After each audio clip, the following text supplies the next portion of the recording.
Bonjour! Donc aujourd'hui, on va apprendre comment faire la bague de base en Swarovski qui ressemble à celle-ci. Donc, elle est faite avec des bicônes 4 mm, ainsi le contour est fait en rocaille. Je vais vous montrer différentes variantes. Ici, il y a comme elle est rose à l'extérieur, puis une ligne or au milieu. Vous pouvez faire donc le motif de la ligne.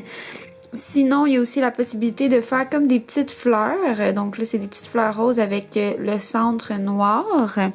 Et moi, celles-là que je vais vous montrer aujourd'hui, je vais les faire toutes de la même couleur. Donc, de la couleur hématite. Qu'est-ce que je vais utiliser aujourd'hui pour faire ça? On a le fil Supplémax sur lequel on va tisser notre bague. J'ai aussi la colle JS Hypo Cement pour pouvoir coller mon nœud à la fin. J'ai des petites rocailles. Et j'ai aussi pour m'aider un petit mesureur à doigt pour savoir quelle grandeur de bague je dois me faire. Et mon petit bâton ici pour m'aider à faire ma bague de la bonne grandeur. J'ai aussi mon petit cutter pour pouvoir couper mon fil et ma pince plate parce que des fois quand on veut repasser dans les billes c'est un petit peu difficile, donc j'utilise la pince plate pour m'aider. Vous allez voir un peu plus long. Donc, pour commencer, je me suis coupé 1 mètre de fil, le fil Supplémax comme je vous ai montré tantôt. Dépendamment de la grosseur de votre doigt, vous pouvez prendre plus ou moins de fil, mais avec 1 mètre, là, vous en avez amplement assez. Puis à force d'en faire, vous allez pouvoir ajuster, voir combien dans le fond de fil vous avez besoin. Donc, pour commencer, j'ai mes 2 bouts de fil ici. Je vais commencer par rentrer 5 cristaux dans n'importe quel des bouts de fil. Donc moi je suis gauchère, donc j'aime ça travailler avec ma main gauche puis rentrer dans le fil droit, mais ça n'a pas d'importance.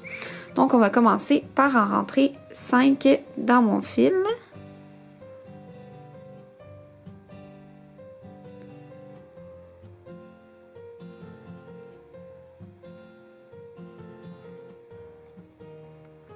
Et voilà. Donc, si je regarde, j'ai mes 5 cristaux. Ensuite, pour le 6e qu'on veut rentrer, on va le croiser dans les 2 fils. Qu'est-ce que je veux dire par croiser? C'est que je vais le rentrer et je le garde ici et je vais venir croiser mon autre fil dans le sens inverse. Donc, comme ça ici. Donc, juste pour vous montrer, vous voyez, j'ai mes 2 fils qui ressortent d'un des côtés et je viens croiser comme ça. Pour que mes fils soient égaux à la fin, je viens vraiment mettre mes 2 bouts égales dans mes mains et je viens pousser la bille jusqu'au bout. Et voilà. Ce qui me fait comme une petite rondelle avec 6 cristaux et mes 2 fils sont égales de les 2 côtés. Ensuite, on laisse ça au bout et on vient reprendre nos 2 fils qui sont mis un à côté de l'autre égal ici. Et je vais venir rentrer une bille dans les 2 fils simultanément. Donc vraiment juste rentrer comme ça les 2 fils dans ma bille. Et je vais aller pousser ma bille au bout. Donc je tire mes fils pour la ramener près de les 6 que j'avais déjà. Donc vous voyez, j'ai comme une petite étoile et j'ai un bicône par-dessus. Ensuite, je vais venir séparer mes 2 fils et je vais venir flipper ma bille comme ça pour la mettre dans le petit trou de mon étoile. Et voilà. Donc, juste pour vous montrer. Donc, je l'ai vraiment flippé. Je recommence. Ma bille est sur le dessus. Et je vais vraiment juste flipper comme ça pour la mettre dans le trou. Et voilà. Et ensuite, je vais mettre mes 2 fils, je vais les séparer et je vais les mettre d'un bord et de l'autre de la bille d'en dessous. Donc la bille qui est ici, je vais mettre un fil à droite et un fil à gauche, comme ça ici. Ensuite, avec mon fil à gauche, je vais venir rentrer dans mes 2 bicônes qu'il y a à gauche ici. Donc, et de 1.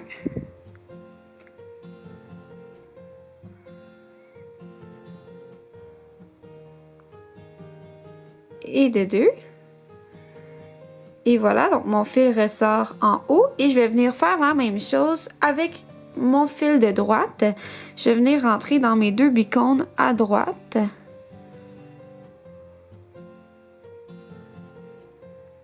Et voilà, donc je tire bien et je vais vous montrer. Donc j'ai ma petite étoile comme ça et regardez, elle qui est au centre, c'était celle qui était au-dessus avant. On l'a flippé, on a séparé nos 2 fils et mon fil de gauche est rendu en haut parce que je l'ai rentré dans ces 2 bicônes-là et mon fil de droite dans ceux-là. Et ensuite, je vais venir recroiser mes fils dans le bicône du haut. Donc, je vais venir rentrer mon fil de gauche par la gauche. Et voilà. Et je tire. Et mon fil de droite par le côté droit de la bille. Donc, juste et je tire. Et ensuite, je tire les 2 ensemble et ça me fait ma première petite fleur. Donc, si jamais vous aviez voulu faire les 2 modèles que je vous avais montrés tantôt, il faut simplement alterner les couleurs dépendamment. Comme si on veut faire le modèle des fleurs, donc celui-là ici, c'est la baie qu'on met en haut et qu'on vient flipper, qu'il faut mettre d'une autre couleur. Si on veut faire la ligne, et bien toutes les bicônes qu'on met au centre, donc le premier, c'est là qu'on croise dedans et c'est là qu'on flippe, il faut les mettre d'une autre couleur. Donc il y a vraiment plein d'alternatives pour faire des différents modèles.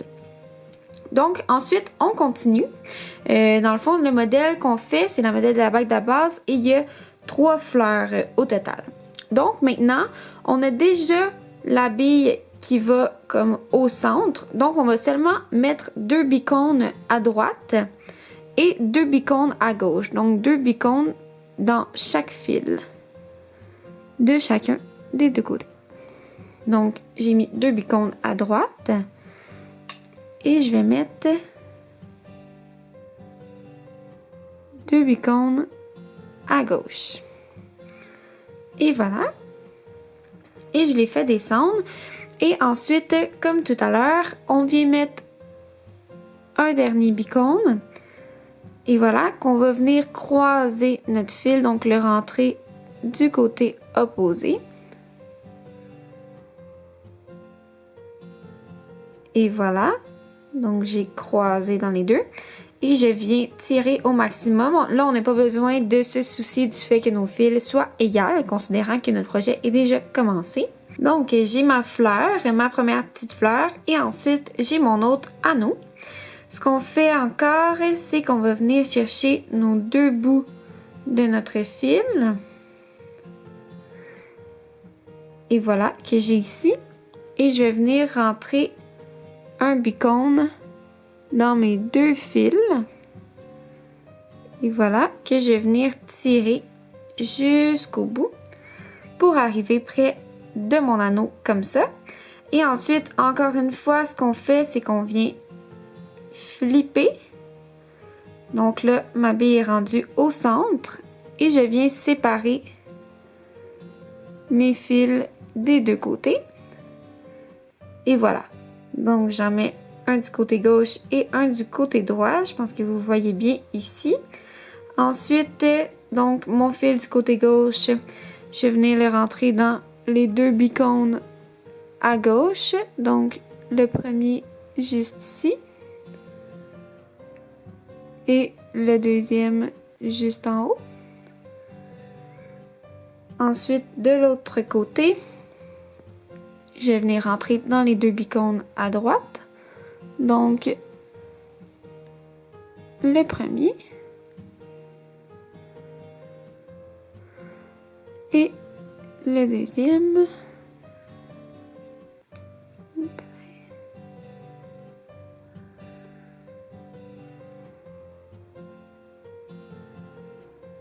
Et voilà. Ensuite, je tire mes fils vers le haut en tenant mon projet. Et j'ai ma deuxième fleur ici. La seule chose qui manque, c'est de venir recroiser mes fils dans le bicône du haut. Donc, mon fil de gauche, je le rentre par la gauche. Et voilà. Et je tire au complet.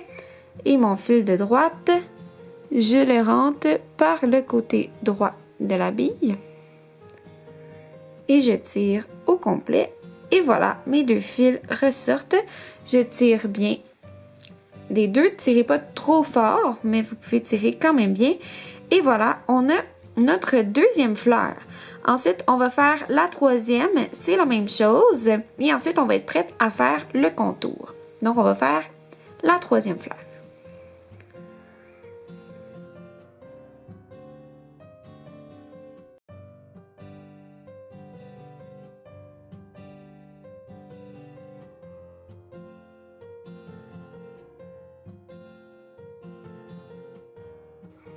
Donc, et voilà, je tire et j'obtiens tout mon dessus de bague au complet, mes 3 fleurs différentes.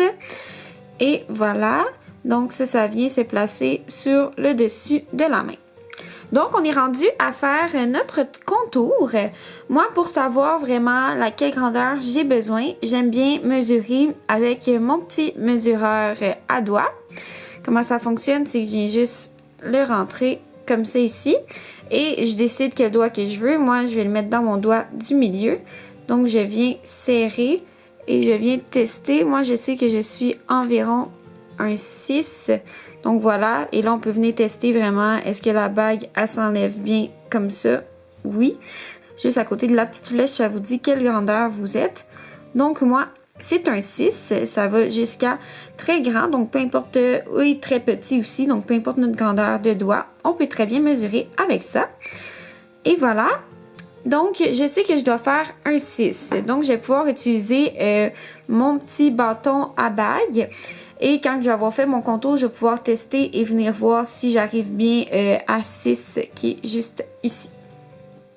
Donc, pour faire le contour, comment ça fonctionne? Je prends mes deux côtés et on va utiliser des rocailles. Moi, personnellement, aujourd'hui, je prends des rocailles noires vu que j'ai fait ma bague hématite, mais tout dépendamment de la couleur de bicône que vous avez pris et il y en a beaucoup de couleurs. On peut prendre une couleur de rocaille différente. Donc, je vais juste approcher mes rocailles. Donc, comment que ça fonctionne? Je viens rentrer 2 petites rocailles d'un côté, donc de mon côté droit. Et je les laisse tomber. Et ensuite, je viens rentrer 2 petites rocailles de mon côté gauche. Dans mon fil. 1, 2. Et voilà. Et je les laisse tomber. Et ensuite, je vais en rentrer 2 autres dans n'importe quel fil. Que je vais venir croiser les deux avec mon fil inverse. Donc là, j'en ai rentré 2 dans mon fil droit, comme vous voyez. Et je vais venir croiser. Donc croiser, je vais venir rentrer dans le sens contraire ici. Donc, et voilà, j'ai rentré mon fil dans le sens contraire. Donc ça fait croiser. Et je vais venir tirer au maximum. Donc c'est comme la petite méthode 2-2-2. Donc, ça fait comme un petit rond ici. Et c'est ça qu'on va venir répéter à chaque fois. Donc, on en met 2 à droite, 2 à gauche. On croise les deux. Et on fait ça jusqu'à la grandeur désirée. Je vais vous montrer dans le fond ce que ça va donner. Ça donne comme un petit contour comme ça. Pourquoi on utilise des rocailles au lieu des cristaux Swarovski pour faire le contour? C'est surtout par niveau de confort. Parce que les rocailles, c'est plus petite, c'est pas coupant. Donc, on est vraiment bien avec ça et aussi que c'est pas utile d'utiliser des cristaux Swarovski parce que de toute façon, c'est en dessous, donc ça ne se voit pas. Donc, moi, je vais en faire un petit peu et après ça, je vais vous montrer comment on fait pour savoir si on a la bonne grandeur.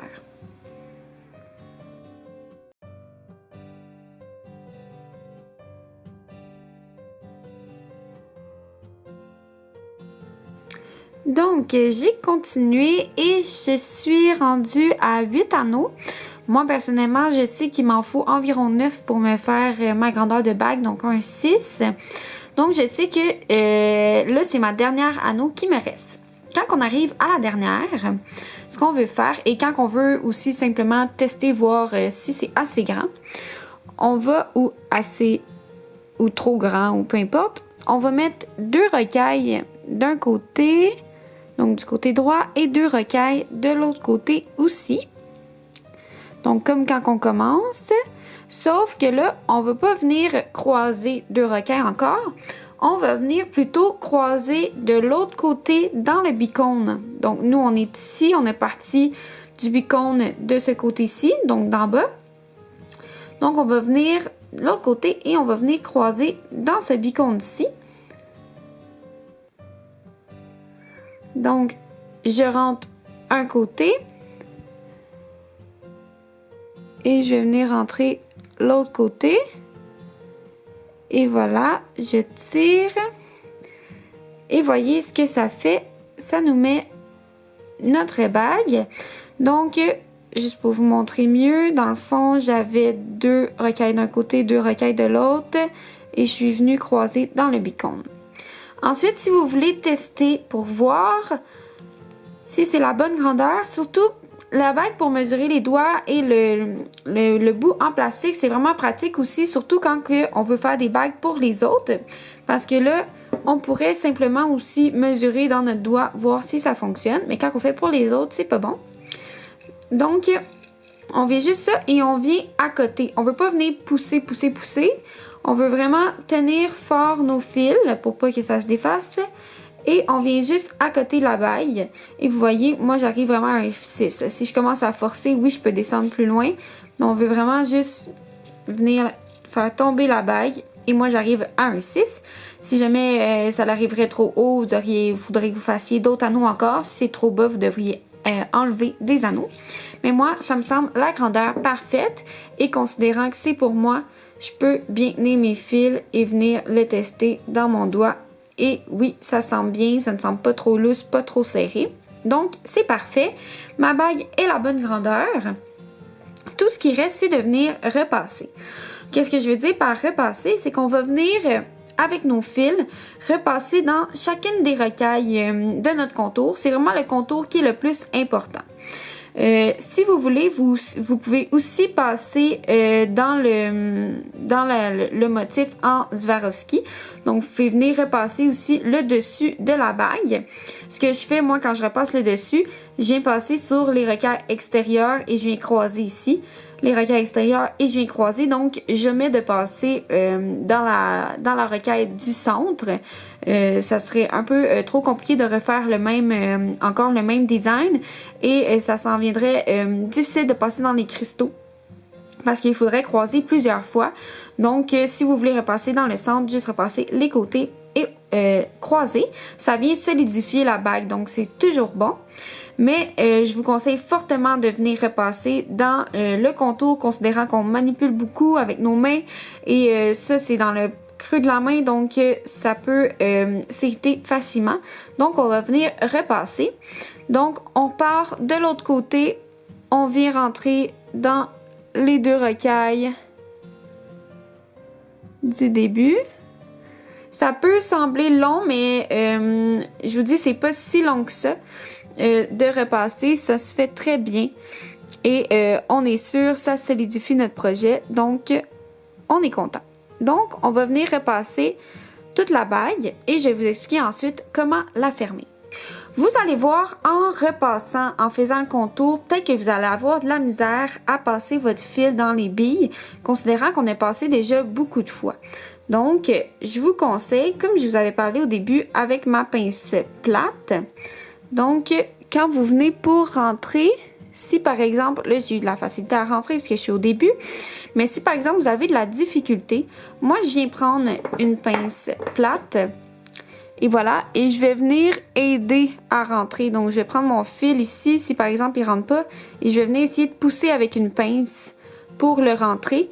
Et ça l'aide majoritairement, je réussis à rentrer mon fil. Donc, vous pouvez vous aider aussi avec une petite pince si jamais vous avez de la difficulté. Donc, j'ai fini de repasser ma bague. J'ai repassé dans tout mon contour. Je suis venue repasser dans mon dessus aussi. Et maintenant, je suis rendue de l'autre côté. Donc, comment ça fonctionne pour faire le nœud? Comme vous voyez, j'ai rentré mes fils dans mes 2 rocailles à gauche encore une fois et dans mes 2 rocailles à droite. Donc, on veut faire en sorte que les fils viennent se rejoindre d'un côté. Donc, personnellement, je vais rentrer mon fil gauche dans mes rocailles du centre. Donc, je vais l'amener du côté droit. Que j'ai rejoint mes deux fils d'un côté. Et voilà. Ce que je vais faire, c'est que je vais venir faire un double nœud. Moi, j'aime bien faire mon nœud dans le contour. Vous pouvez aller le mettre dans le bas du contour si vous voulez. Moi, je le mets tout le temps dans le haut du contour. Si vous préférez faire votre nœud sur le dessus aussi, c'est votre choix. C'est sûr qu'il va paraître plus. Donc, moi, j'aime bien faire juste ici, dans le contour. Donc, ce que je fais juste un double nœud bien simple. Donc, un nœud ici. Et j'en fais un autre. Donc, un nœud vraiment comme quand on attache nos souliers. Et voilà. Et pour vous montrer, vous voyez, ça me fait un petit nœud ici. Ce qu'on va vouloir faire, c'est venir mettre de la colle sur ce nœud-là. Comme je vous ai montré, ma colle JS Hypo Cement au départ. On va juste venir mettre une petite goutte de colle sur le nœud. Mais avant, j'aime bien repasser mes fils dans les billes d'à côté. Parce qu'après ça, on va vouloir couper notre fil. Et j'aime pas ça couper juste à côté du nœud. Parce que des fois, notre nœud peut se lousser un peu. Et si on a coupé nos fils juste à côté, notre nœud pourrait se défaire. Donc, je vais venir tout de suite repasser mes fils dans les billes d'à côté. Donc, juste dans deux rocailles, c'est assez loin. Donc, je vais essayer de ne pas les rentrer au même endroit. Donc là, j'en ai mis deux dans le haut. Je vais venir en mettre deux dans mes rocailles du centre. Et voilà. Et je vais tirer. Donc, j'ai mon nœud ici, comme vous voyez bien. Et j'ai mes fils qui sont éloignés du nœud. Donc, je vais aller mettre une petite goutte de colle avec ma colle JS Hypo Cement. Et ensuite, je vais couper mes fils. J'attends en fait, je mets ma petite goutte de colle, j'attends environ 15 minutes le temps que ça sèche. Et ensuite, je viens couper mes fils. Donc, je viens insérer mon fil le plus possible. Et je prends mon cutter et je vais venir couper flush juste à côté de la bille. Et voilà. Et je vais faire la même chose ici. J'étire mon fil le plus possible. Donc, j'étire mon fil et je viens couper flush. Et voilà, le nœud paraît presque pas si collé. Ma bague est faite, elle est repassée. Je peux la porter. Et voilà, c'est très joli. On peut faire tous les designs qu'on veut. Donc ça, c'est la bague de base en Swarovski. Merci beaucoup. Bonne création.